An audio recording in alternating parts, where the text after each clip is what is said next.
When Captain David Marquet reported for duty in Pearl Harbor, it was to take up his first command of the nuclear submarine, the Olympia. This was the culmination of 17 years' service with the Navy, and the previous 12 months had been spent studying the theoretical study of the submarine, the Olympia, every aspect of it, including the crew and their capabilities.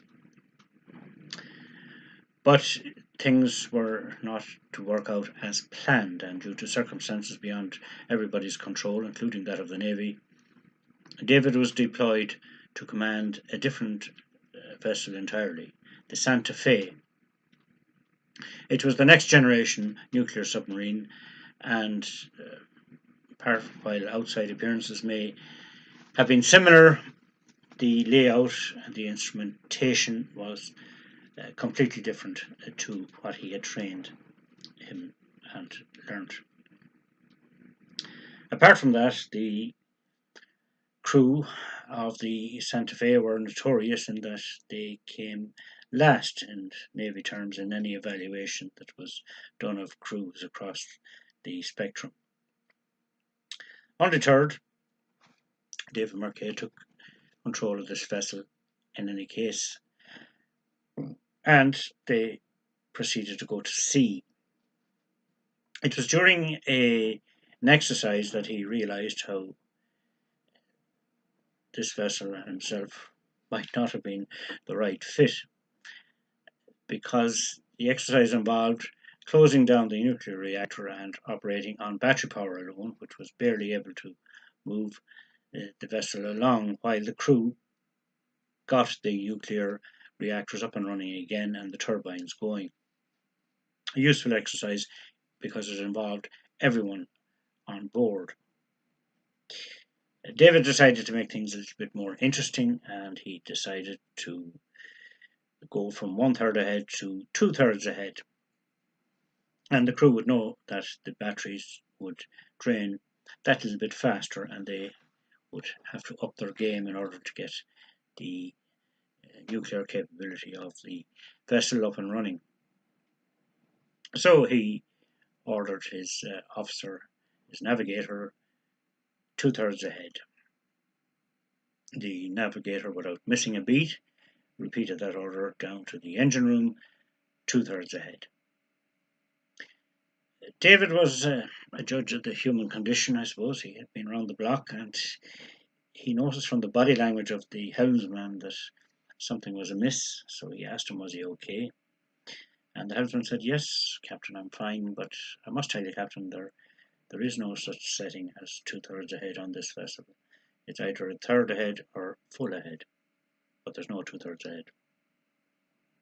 David was feeling a bit foolish because the whole crew had obviously heard this order, and he turned to his officer, the navigator, and he said, you knew this, obviously, that there was no 2/3 setting on this vessel. Yes, Captain, I knew that, Captain.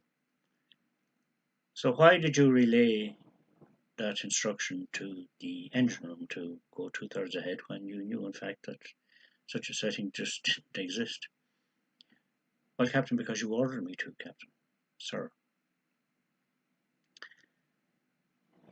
At that stage, David felt that enough had been said, although he was tempted to say more.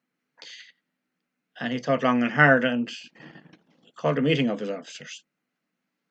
It turned out to be a very long meeting, but he explained that he had had 12 months induction and training for a different nuclear submarine entirely.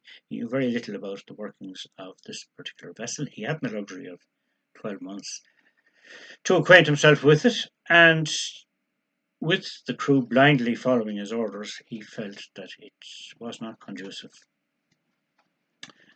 to a good working environment, and that was in peacetime. This vessel had to be ready for battle, had to be battle ready. That was his job, to get it battle ready.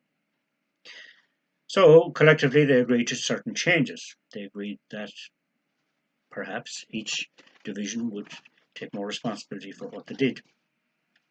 They would cut out a lot of the bureaucracy. 2 signatures would do, where previously this required 6. And they made one change to the requests. Normally in the Navy, you ask permission to do something, permission to submerge captain, and that's granted. And that takes kind of the burden off the person who is actually asking for permission. That was changed, and in the new regime, everyone stated when they wanted to do something that they intended to. I intend to submerge captain. This is a huge psychological change because it's put the onus, the responsibility back on the person who was actually going to do whatever had been to be done. These guys were trained very well.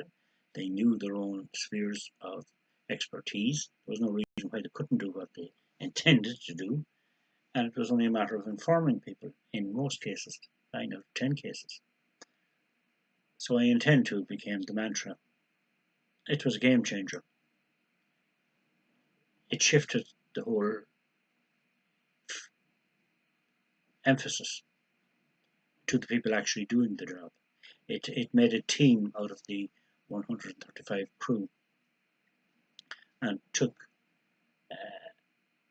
a lot of the hierarchical change of command was changed as a result. Apart from that, when the Santa Fe was next evaluated, and subsequent evaluations, the Navy would send 3 or 4 people out to stay with them for a few days and check the various drills and check the various processes. And at the end of all this checking, the Santa Fe went from worst to first. It became the best performing crew. And the crew, I should say, on the Santa Fe became the best performing crew in the United States Navy since records had begun. So that was a game changer. 7 of David Marquet's officers went on to command their own vessels. So the question is, for all of us in organizations big and small, are we prepared to take the nuclear option?